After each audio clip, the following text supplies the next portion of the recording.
All right, what's going on, y'all? This is Breon with Cabo Club. Offensive lineman here at Hightower High School. Tell us a little bit about yourself. I'm Isaias Arellano. I'm someone who just works and keeps God by his side. I faced a lot of adversity transferring here after my freshman season, but I just put my head down, put my future in God's hands, and went to work. Already.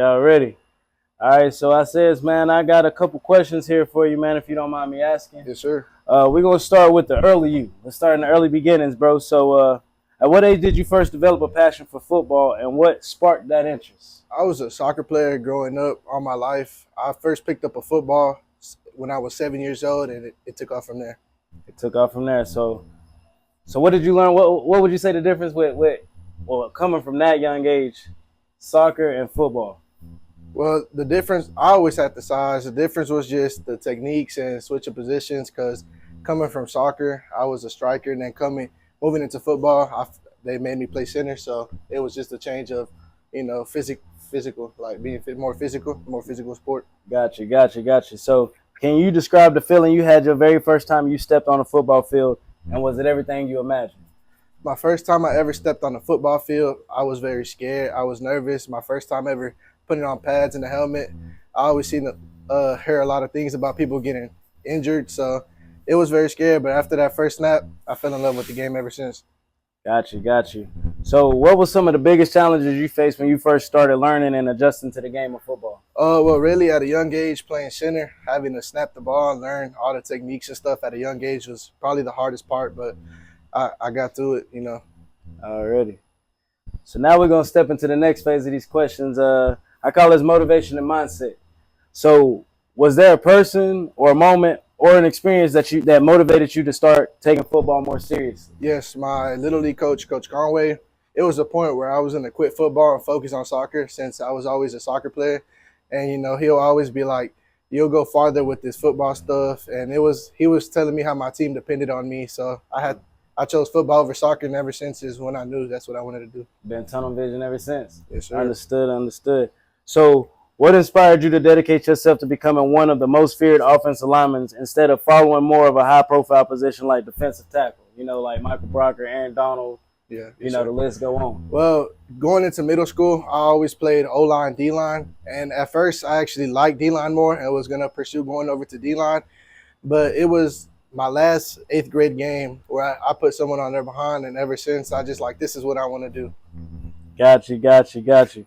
So with that one, get more specific, and a specific insight into the next roll of questions is, in your view, what is the most important responsibility of an offensive guard?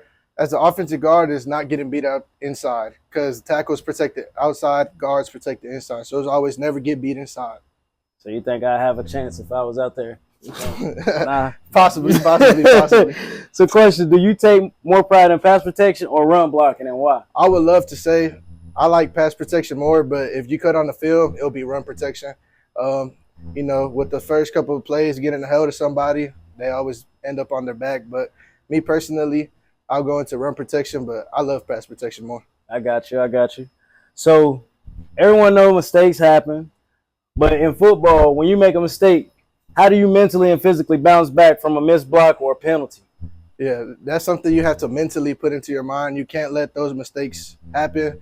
When I was younger, I'll always, after a bad mistake, I put my head down the rest of the game, and it'll never go good. So as I got older, I always learned there's multiple plays in a football game. One play does not define you. So it's always pushing to the next play and, advancing, working from your mistakes. That's what I'm talking about. So can you walk me through one of your pre-snap communications and reads, especially when there's a defensive shift or change in the alignment? Well, really, before the game, going over film, watching the stunts they'll work or whatever they got lined up, whenever they do it in the game, we'll already know what they're doing. So we'll just have a call ready for it, and we'll usually call a switch, but we don't know what they're doing before the game. So it's nothing new when the game comes around. Strong already got y'all prepared, huh? Yes, sir. He don't play no game. So share a moment with us when you had to adjust mid-game to a defensive scheme, and how did you handle it? It was Rich Point for sure, district championship game. Going into the game on the film, we did not see a lot of stunts. game came around, that's pretty much all they ran. So going into halftime, we made those calls, made those alignments, and we were good since. Adjustment, yeah, got you. So, who has been the toughest defensive lineman or defensive front you've gone up against, and how did you prepare and handle that matchup? Defensive lineman, I'll definitely say first round of playoffs versus Manville. Keyshawn Cross, if I'm not mistaken, led the district in sacks. So that was for sure one of the toughest defensive linemen I went against. Defensive front, I'll say Westfield for sure. Had a pretty strong front. Yeah, they're pretty good too, pretty good. All right, so now we're running down into the last few questions. This is a preparation and training. So what's your approach to condition as you prepare for, like, now, upcoming spring, summer? That's a good question. Well, I have an off-season trainer, strength and conditioning, KG Fitness. I'll go with him for getting stronger condition. I also have an O-line trainer, dominant O-line. We'll get the footsteps and, all the basic stuff, getting ready to go for the season. And after, we'll do a little run-in, getting football condition. And also on the side, I play basketball with like a friend-made team.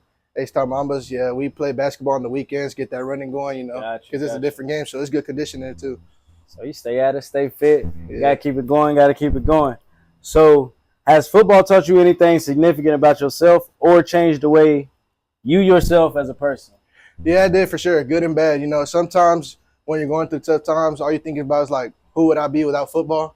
Or people only like interact with me because of football. So it's really like on the good side, it also brings you like life after football. Like you'll be mentally strong, ready for what the world will bring to you. Got you. Understood that, man. I can see where you're coming from. So now going into the recruiting journey, what was your classification when you received your first college offer, and what kind of emotions came with that? Yeah, that one was crazy. I was on the way back home with my mom actually after a training session. Coach called over my mom. They had that conversation. It wasn't on speaker, so I didn't really get to know till after. My mom told me. And I was ready to jump out the car, but I had to wait home to get all the emotions out, jump around, hug my mom, because she sacrifices a lot for me to get to where I am. Man, shout out to the moms, man. The moms has really been your team hero, for real. So you've gone from under the radar to being ranked number 17 in the entire state. That's huge. But how does that recognition sit with you? It's still like I still haven't fully, got there yet. I just think I'm a normal person, but every time I interact with a coach or something, it's always like 17 ranked players. So it's like, it's a blessing, man, truly a blessing. As a childhood, this was always my dream, but the work doesn't stop here. I just use that to motivate me, to push me even more. Like I could really do this. I could really be one of the best in the state. Be one of the best. You're 15. You're number 17 in the state. You humble enough, bro. You got nothing but opportunity in front of you. I see, me personally, I think you'll be number 1 by your senior year. Yeah, for sure. You're not even done That's growing. So with that being said, with multiple D1 offers and even a sponsorship with Shock Visor, what's next for you? Should we start calling you Mr. Pancake, Trench God, O-Lineman of the Year, Mr. Bulldozer? That's the goal. I'll say O-Lineman of the Year is what I'm pushing for. Those are blessings that nothing but God put in for me. And I'm only working to expand and keep working from here.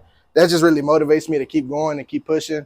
But I won't be done until I'm number 1 in the nation. That's what I'm talking about. Big dog status. So going into this last question, reflection. Who's been the most influential person in your football journey so far? For sure, my Little League coach, Coach Conway, and my trainer, dominant online, Coach CJ. Those two have been the one pushing me every day. I always call back on whenever I'm going through personal things or just things with football. I can always call Coach Conway. He'll always be one call away. And, he sent players to the NFL, so he knows what it's like to go through adversity and stuff like that on and off the field. And Coach CJ, he just always reminds me it gets lonely at the top. So even when you look around and you're working and nobody's there with you, you just got to keep pushing. Understood. So looking back from where you started to where you are right now, is there anything you would have done differently? No, I wouldn't have done nothing differently. I'll say the only thing I would have done differently is maybe take football more serious at a younger age. But, I'm blessed to be where I am now. Yeah, understood. So if you can give one piece of advice to any young athlete who wants to pursue football or any sport, what would it be? Keep pushing. Times will get rough. Times will get hard. It'll be times where you'll be putting in countless effort of work and no results, and you'll think, is this sport even for me? But don't let that stop you. Just keep working. if that's the goal and journey God wants for you, then He'll make it happen. He'll make it happen. So to wrap it up, and this is the most important question of them all, is what does the word champion mean to you?